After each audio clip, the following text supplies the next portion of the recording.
I have a word for you guys that I just keep thinking about and I cannot get it out of my brain. I'm like, okay, Lord, I'm bringing it to YouTube. So we live here in San Diego near a place called Sunset Cliffs. It is one of the most majestically beautiful, just stunning places. You've got these beautiful cliffs and the ocean. It is so gorgeous. With that beauty, just draws people by the masses here. People just come, they just flood, especially during these last few months of quarantine. People just love to come to the cliffs and they walk it and they just soak in all that beauty.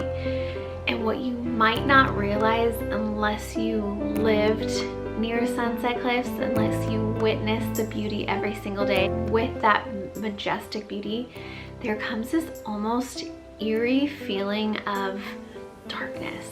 There is so many deaths associated with the cliffs. They are so beautiful, they are so lovely, but there are so many people that accidentally fall, that make stupid decisions, that drown, that have to get flight lifted. I mean, it is life-altering having to witness that all the time. And the other day I was on a walk and I walked past this guardrail that had been plowed through by a car. A tragic, tragic story, which I just don't feel like the need to share.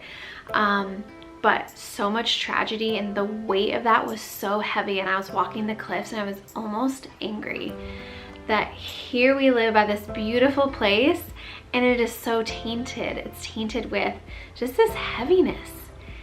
And I was like, Lord, like, this is just sad. And God reminded me, ASHLYN, this is life. Our life here in this world is like holding beauty and joy and amazing things. But with that, we also have to hold death and heavy things and hardship.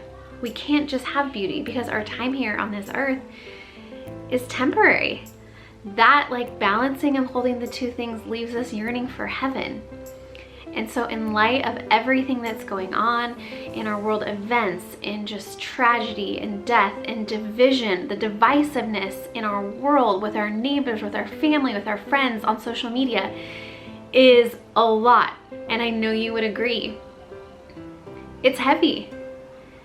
And that is life. Like, that, unfortunately, we want and we yearn for this perfection, and it's never gonna come until the Lord comes back and we have that and we can seek and we can strive. But it will never come, and it keeps us yearning for heaven. It keeps reminding me that this is not our home, that don't get so attached here. Don't get so fixated on that job and that person and your politics. These things are not our savior. We have one person that is. And then on the flip side of that, I'm reminded that we are drawn to beauty. We are drawn to good things. We are drawn to, like, life is good and happy, and we are drawn to beautiful people. But unless you really see them, unless you really know them, you don't understand and see all the pain and the depths and the agony that's with it. Like, you might travel to the cliffs and all you might see is beauty and perfection, but because I know and I see the cliffs, I know that there's pain. I know that there's danger. I know that there is hard things associated with this place too. And that is people. Guys, people are hurting. We might just look at somebody's life and assume the best and assume that it's perfect and everything is great, but that's not the reality. So we need to open our eyes and we need to start seeing people for what's really going on behind the curtain, behind the social media, behind just waving hello. We need to look people in the eyes. We need to love people now more than ever. And it's hard. We just want to sometimes see the good, but we have to have both.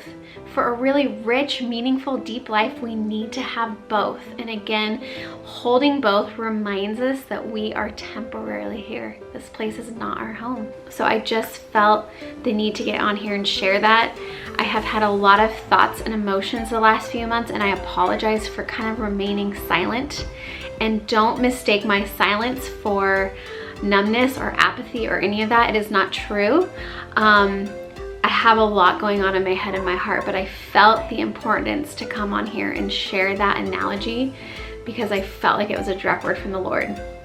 Everything I share in here that is in this style, I want it to be a message from Him and not a message from my own feelings, if that makes sense. So As Bob Goff says, love everybody always. Always, guys. That is our mission. That is our job here. And then God says, love God with all your heart, mind, soul, and strength, and love your neighbor as yourself. What we see is not the real picture. All right, you guys, go and be blessed this week. I'll be back soon. Take care.